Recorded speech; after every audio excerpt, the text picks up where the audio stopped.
आप देख रहे हैं डीडी की पाठशाला। सब्सक्राइब कीजिए चैनल को और दबाइए बेल आइकन को ताकि आपको नोटिफिकेशन के माध्यम से नए वीडियो की जानकारी मिलती रहे।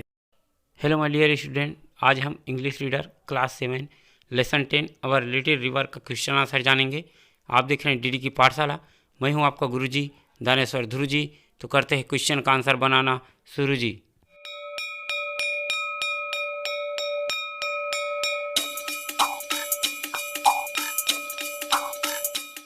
चलो आ जाओ भाई बच्चों, क्वेश्चन का आंसर बनाना प्रारंभ करते हैं। रीडिंग कॉम्प्रिहेंशन बोध के प्रश्न। इसमें एक क्वेश्चन दिया गया है, put the tick mark against the right one and cross against the wrong one.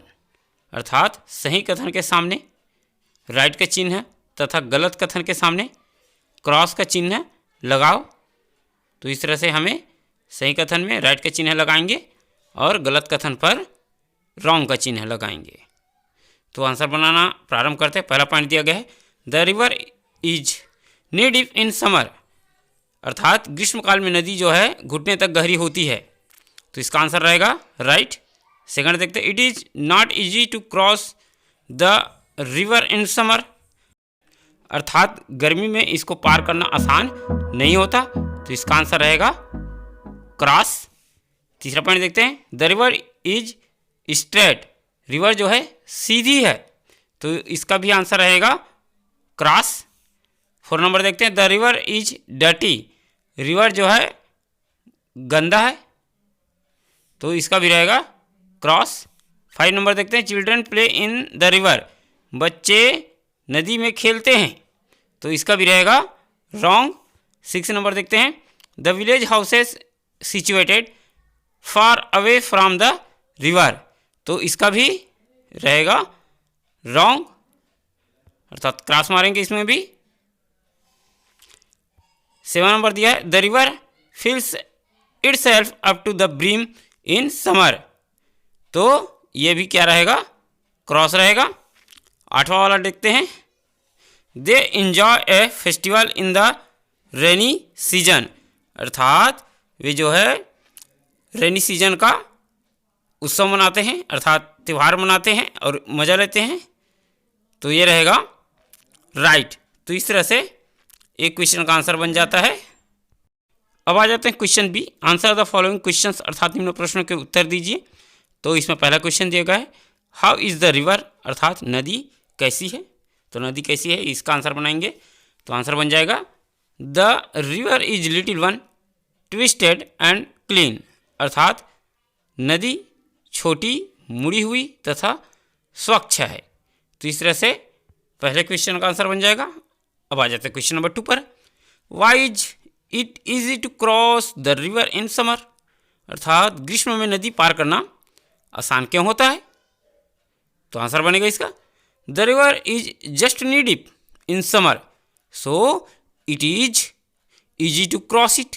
अर्थात नदी ग्रीष्म में घुटने जितनी गहरी रह जाती है, इसलिए इसे पार करना आसान हो जाता है। तो इस तरह से क्वेश्चन नंबर 2 का बन जाएगा आंसर। अब आ जाते हैं 3 पर, can the animals also cross the river in summer. अर्थात क्या जानवर भी ग्रीष्म में नदी पार कर सकते हैं। तो इसका आंसर बनाएंगे yes, the animals also cross the river in summer through shallow places. अर्थात हाँ, जानवर भी ग्रीष्म में उथले हिसाब से नदी पार कर सकते हैं। तो इस तरह से क्वेश्चन नंबर 3 का आंसर बन जाएगा। अब आ जाते हैं क्वेश्चन नंबर 4 पर, how do the river banks look like in summer. अर्थात ग्रीष्म में नदी के तट कैसे दिखाई देते हैं। तो आंसर बनेगा इसका, the river banks look like dry and clean in summer. अर्थात ग्रीष्म में नदी के तट सूखे और साफ दिखाई देते हैं। तो इस तरह से क्वेश्चन नंबर 4 का आंसर बन जाता है। अब आ जाते हैं क्वेश्चन नंबर 5 पर, why does the sand glints and gleam. अर्थात रेत चमकती और झिलमिलाती हुई क्यों दिखाई देती है ना। तो आंसर बनेगा इसका, the sand glints and gleams because of sunrays. अर्थात रेत सूर्य की किरणों के कारण चमकती और झिलमिलाती हुई दिखाई देती है, अर्थात स्पार्किंग करती हुई दिखाई देती है। तो इस तरह से क्वेश्चन नंबर 5 का आंसर बन जाता है। अब आ जाते हैं क्वेश्चन नंबर 6 पर। Why do the jackals come there at night, अर्थात गिदड़ बोलता हूँ, सियार रात में वहाँ क्यों आते हैं? सियार रात में वहाँ क्यों आते हैं? तो आंसर बनेगा the jackals come there at night in search of their hunt, अर्थात सियार रात में यहाँ अपने शिकार की खोज में आते हैं, अर्थात भोजन की तलाश में आते हैं। तो इस तरह से क्वेश्चन नंबर 6 का आंसर बन जाता है। अब आ जाते हैं क्वेश्चन नंबर 7 पर। On which side of the river और द विलेज हाउसेज सिचुएटेड, अर्थात नदी के किस तरफ गांव के घर स्थित है? तो नदी के किस तरफ गांव के घर स्थित है उसे हमें आंसर में लिखना है। तो आंसर बनाते हैं the village houses are situated on the bank where palm and mango trees are stood, अर्थात गांव के घर नदी के किनारे जहां ताड़ और आम के वृक्ष लगे हैं वहां पर स्थित है। तो इस तरह से क्वेश्चन नंबर 7 का आंसर बन जाता है। अब आ जाते हैं क्वेश्चन नंबर 8 पर। In which season does the river fill up to the brim, अर्थात किस ऋतु में नदी ऊपर तक भर जाती है, अप टू द ब्रिम? तो आंसर बनेगा इसका the river fills up to the brim in the rainy season, वर्षा ऋतु में नदी ऊपर तक भर जाती है ना। तो इस तरह से क्वेश्चन नंबर 8 का आंसर बन जाता है। अब आ जाते हैं क्वेश्चन नंबर 9 पर। How does the river water look, नदी का पानी कैसा दिखता है? तो आंसर बनेगा इसका the river water looks muddy in rainy season, है ना, अर्थात नदी का पानी वर्षा ऋतु में मटमैला दिखता है क्योंकि बाढ़ आता है। तो इस तरह से 9 नंबर का आंसर बन जाएगा। अब आ जाते हैं 10 नंबर पर। अब आ जाते हैं क्वेश्चन नंबर 10 पर। 10 में दिया गया है Y do the villagers have a joyful mood, अर्थात गांव के लोग खुशहाल दशा में क्यों हैं? तो इसका आंसर बनेगा the villagers have a joyful mood to celebrate festival of the rain, अर्थात गांव के लोग वर्षा ऋतु का उत्सव मनाने के लिए खुशहाल दशा में है। तो इस तरह से क्वेश्चन नंबर 10 का आंसर बन जाता है।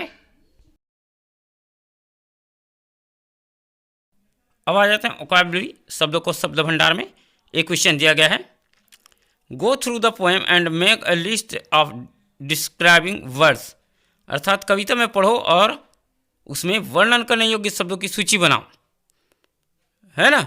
तो वर्णन करने योग्य शब्दों की सूची बनाना है हमें।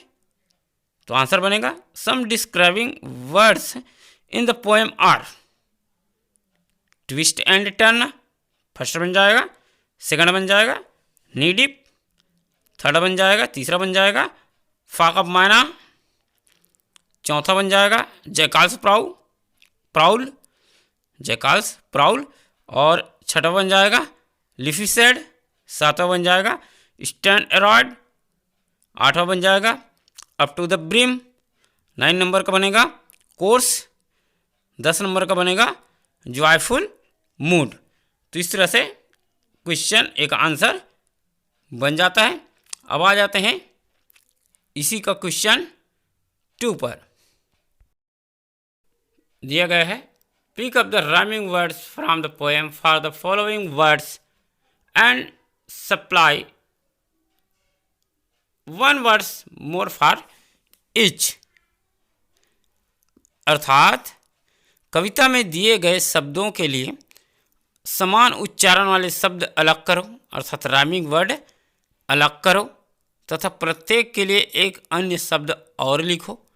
तो इस तरह से हमें बनाना है। तो पहला दिया है देखो टन्स, तो टन्स का बन जाएगा बंस एंड लंस। सेकंड वर्ड दिया क्रॉस, क्रॉस का हो जाएगा ए क्रॉस एंड ग्रास।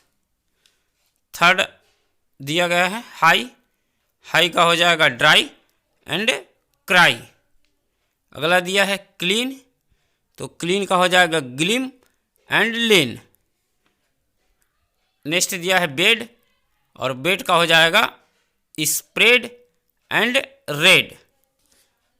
नेक्स्ट दिया गया है देयर, देयर का हो जाएगा air and here. Next prowl का हो जाएगा hall and growl. Prowl, hall, growl, इस तरह से राइमिंग बनेगा इसका। ट्रीज का बन जाएगा सीस दिस, अर्थात ट्रीज सीस दिस, ये हो गया। नेक्स्ट है शेड, तो शेड का बन जाएगा red led, shed red led, तो इस तरह से ये बन जाएगा। नेक्स्ट दिया प्ले, तो प्ले का बन जाएगा प्रे, स्प्रे एंड स्टे, तीन हुआ, play, stay, sorry spray and stay, तो ये तीन हो गया। लास्ट रो में दिया गया है देखो बाथ, बाथ का हो जाएगा क्लॉथ एंड पॉथ। अब नेक्स्ट वर्ड है स्पॉट्स, तो स्पॉट्स का हो जाएगा पॉट्स एंड डॉट्स। नेक्स्ट है फिर वही बाथ दे दिया है तो वही रहेगा क्लॉथ एंड पाथ। अब दिया है कोर्स, कोर्स का हो जाएगा रोर्स, धारना वाला, एंड सोर्स। लास्ट दिया है अगेन, अगेन का हो जाएगा रैन एंड प्लान। तो इस तरह से क्वेश्चन नंबर 2 का आंसर बन जाएगा, ए का 2, वोकैबुलरी क्वेश्चन ए का 2 का आंसर बन जाता है। अब आ जाते हैं क्वेश्चन बी वोकैबुलरी का। इसमें दिए गए use the following words in your own sentences, अर्थात निम्नलिखित शब्दों को अपने वाक्य में प्रयोग कीजिए। तो हमें जो वर्ड है तो उसका हमें सेंटेंस बनाना है। तो पहला बनाते हैं बंस का, बंस अर्थात ताप या जलना, तो इसका बन जाएगा sentence he Burns the fire, अर्थात वह आग जलाता है, पहला बन जाएगा।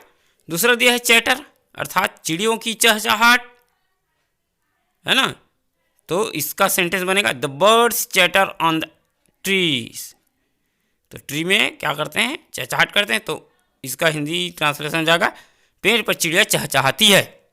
तीसरा देखो ग्लिंड्स, अर्थात चमकना, तो सेंटेंस बनेगा इसका the stone glints like a gold, पत्थर सोने की तरह चमकता है, ये हो जाएगा सेंटेंस तीसरे नंबर का। चौथा नंबर दिया है कैच, कैच मीन्स पकड़ना, तो इसका सेंटेंस बनेगा can you catch the ball, क्या आप गेंद को पकड़ सकते हैं, ये बनेगा। आ जाते हैं पांचवें नंबर पर स्क्रब, स्क्रब मीन्स रगड़ना, तो इसका सेंटेंस बनेगा कारपेंटर स्क्रब्स द फर्नीचर, बढ़ई फर्नीचर रगड़ता है ना, क्लीन करने के लिए रगड़ता है वो, चिकना करने के लिए, तो ये सेंटेंस बन जाएगा पांचवें नंबर का। छठवें नंबर पर दिया है रिंग्स, रिंग्स मतलब होता है अंगूठी, है ना, तो इसका सेंटेंस बनेगा this ring is made of gold, यह अंगूठी सोने से बना है या बनी है, ये सिक्स नंबर का बन जाएगा। लास्ट वर्ड दिया है मार्क, मार्क मतलब होता है निशान लगाना, तो इसका सेंटेंस बनेगा tick mark against the right answer, अर्थात सही उत्तर पर टिक लगाओ, टिक मार्क करें, तो इस तरह से क्वेश्चन नंबर 7 का आंसर बन जाता है। साथ ही इस लेसन का भी क्वेश्चन आंसर बन जाता है। आशा करता हूँ यह वीडियो लेसन आपको अच्छा लगा होगा, और अधिक वीडियो की जानकारी के लिए हमारे चैनल डीडी की पाठशाला को सब्सक्राइब कीजिए और बेल आइकन को दबाइए ताकि आपको नए वीडियो की जानकारी नोटिफिकेशन के माध्यम से मिलती रहे। तो इसी आशा के साथ आज का ऑनलाइन क्लास यहीं पर समाप्त करते हैं। जय हिंद, जय भारत, जय छत्तीसगढ़।